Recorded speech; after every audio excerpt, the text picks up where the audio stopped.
The newest feature is fan spend label. So this will label each of your fan chats with how much the person has spent with you. The first thing to keep in mind is I only have 2 chats here, so it's really quick to load. But let's say you have hundreds, thousands, maybe tens of thousands of chats. It will take longer to pull. And the way you can check it is by going into settings and checking what the status looks like. So here it says it's complete as of not that long ago. This will refresh about once an hour.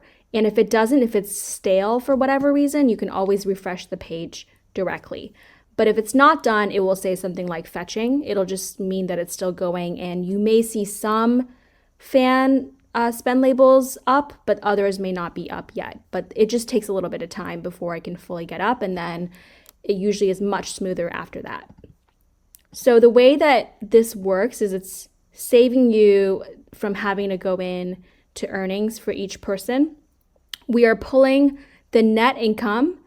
So taking out the Fansly cut, we're taking the net income and rounding it to the nearest dollar. So 480 just happens to round to the $5 here.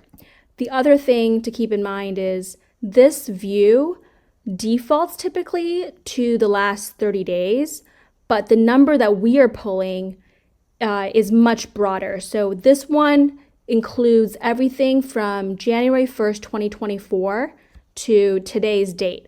So this number might actually be bigger than what you're seeing in earnings, because earnings is just the monthly snapshot.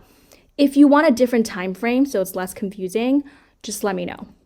And as always, you can go into settings and toggle this off if you no longer want to see it or use it for whatever reason. And if you run into any issues with this, just let me know.